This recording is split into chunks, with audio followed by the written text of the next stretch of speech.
was a freezing day in April 1972 when Agent Yuri Petrov, one of the top field agents of the SCP Foundation's Russian branch, almost died in a military hospital 20 miles outside of Smolensk. The Foundation intercepted radio chatter between the hospital and the Kremlin that hinted at anomalous experiments going on inside the premises. So Yuri was given a cover story and infiltrated the hospital as a cleaner, instructed to observe and report any anomalies he happened to notice within the facility. The last thing that he expected was to be noticed first. It happened while he was mopping up after a long day's work. All he heard was the sound of a pair of boots and another pair of smart dress shoes tapping down the immaculately polished floor tiles behind him. The next thing he knew, he had the barrel of a suppressed Nagant M1895 revolver, one of the only revolvers in the world that you can actually suppress, pressed up against the back of his head. "Mr. Petrov," a calm voice said from behind him, "I'm afraid you're going to need to come with us." He could see both men out of the corner of his eye. The one holding the Nagant was dressed in distinctive Spetsnaz army fatigues, and the other, who had a TT-30 pistol holstered in his belt, was dressed in a sharp suit. No doubt a member of GRU Division P, the Soviet answer to the SCP Foundation. Of course they would be the ones to sniff him out. Yuri wasn't stupid. He knew that if he complied here, he'd likely end up tortured and then shot once they were convinced they'd gotten all the useful information out of him. In a situation like this, it was always better to just take your chances. The Spetsnaz operative pulled back the hammer on the Nagant with his thumb. "You're testing my patience, Petrov." Rather than a witty retort, Yuri instead kicked the side of his mop bucket, spraying filthy water on them and making them instinctively raise their arms. He darted away down the hall, mop in hand, as the two gave chase. The Division P agent had pulled his TT-30 now and begun firing shots after him, which Yuri was only narrowly able to dodge. Doing anything he could to avoid his pursuers, he ducked into a nearby room, one that, in all of his reconnaissance, he'd somehow never been able to scope out, and it would prove to be one of the most vital rooms for his particular mission in the entire facility. You know what else is vital? Keeping yourself entertained right here on YouTube.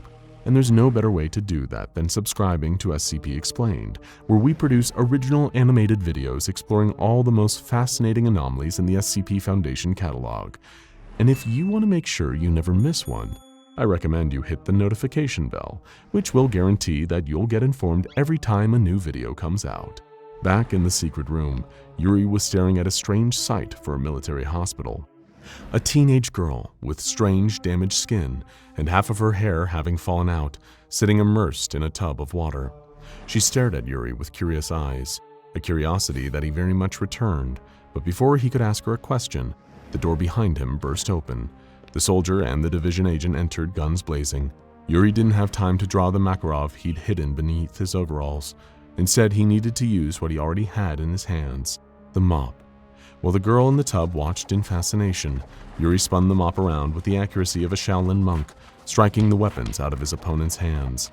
In the same motion, he brought the hard mop handle down onto the back of the division agent's neck, knocking him unconscious. The Spetsnaz soldier wouldn't be so easy. Before Yuri could even turn around, he'd already unearthed his Taiga-style machete and swung for him. Yuri lifted the mop handle to block, and the machete's swing sliced it in half, a couple inches off, and that would have been Yuri's skull. He didn't intend to give the Spetsnaz operator another chance. Yuri dodged another swing and then shoved the bottom half of the broken mop handle directly into the soldier's chest, piercing straight through his heart. The man fell to the ground with a heavy thud, bleeding out onto the tiles as Yuri panted with exhaustion. Strangely, the girl in the tub didn't seem at all fazed by the violence she'd just witnessed. Instead, she watched the expanded pool of the soldier's blood with rapt attention. Yuri would later write in his report that he could see the hunger in the girl's eyes. She reached forward and placed her hand into the pool of blood, and Yuri was astonished to see the puddle shrink inwards towards her hand, seeping into the girl's skin. And as the girl seemingly drank the blood through her palm, Yuri saw a healthy coloration returning to her skin and her hair beginning to rapidly grow out of the bald patches on her head. By the time all the blood was gone from the floor, she looked like any other teenage girl.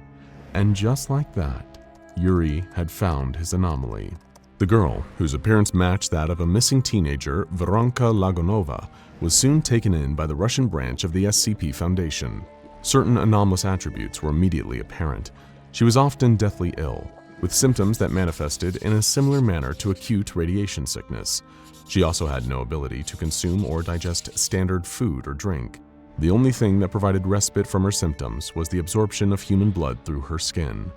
In order to study this in more detail, she was sent to the Advanced Biological Facilities based in the Site Iridate campus of Italy.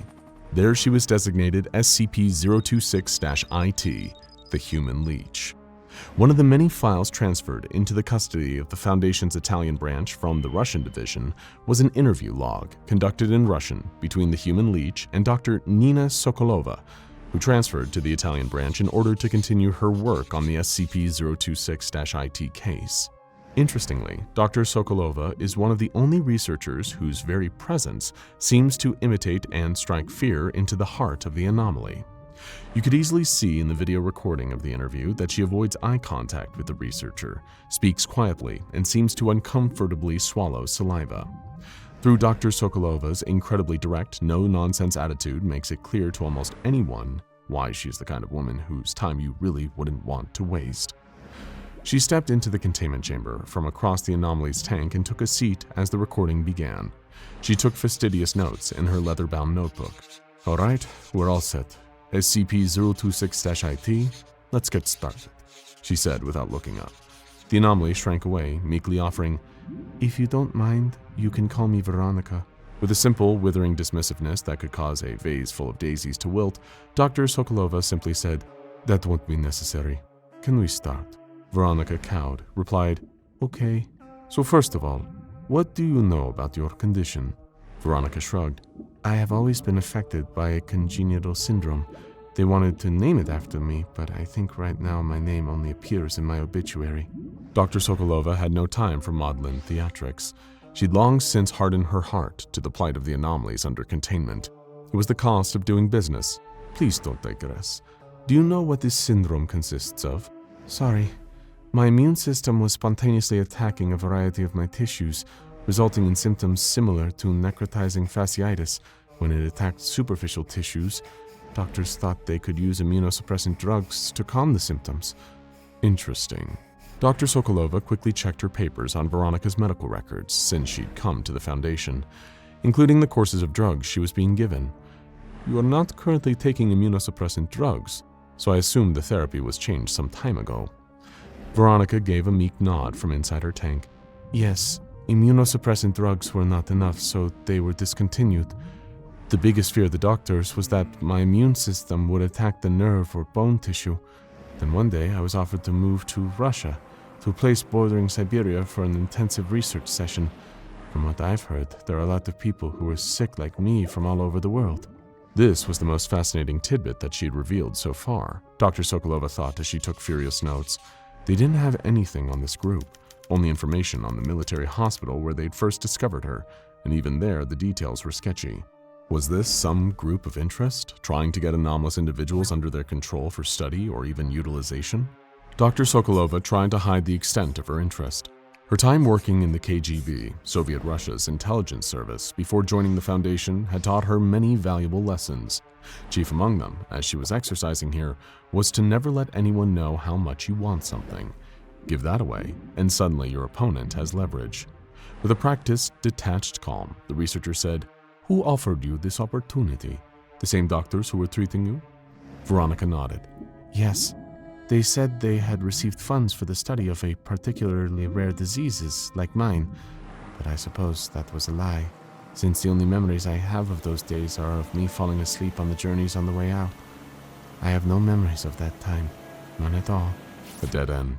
Still, Dr. Sokolova hid her disappointment behind an impenetrable mask of neutral professionalism. "What are your earliest memories after that period of emptiness?" "I remember waking up in a military hospital, being told that a military patrol found me in an abandoned factory on the Siberian border, naked, alone, and unconscious. They were shocked that I had survived more than an hour in that state in the middle of Russian winter." "And how were you? I mean, how are you now, or how were you before the trip?" Veronica looked down again, focusing on the ground, as though she expected a trapdoor to open from which she could fetch up all those hazy memories. "Right now, I spent in that hospital a few days before I was taken and detained indefinitely by you guys." Dr. Sokolova simply nodded. It seemed that would be the extent of the information she could extract from the human leech.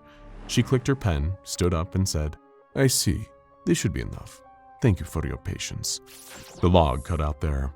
Everything they learned about SCP-026-IT seemed to open up more questions than answers. How had she survived so many of those improbable circumstances, despite her clearly having such fragile health? Who had been the forces behind the mysterious doctors that had treated her in the warehouse out in the Russian wilderness? Was she always like this?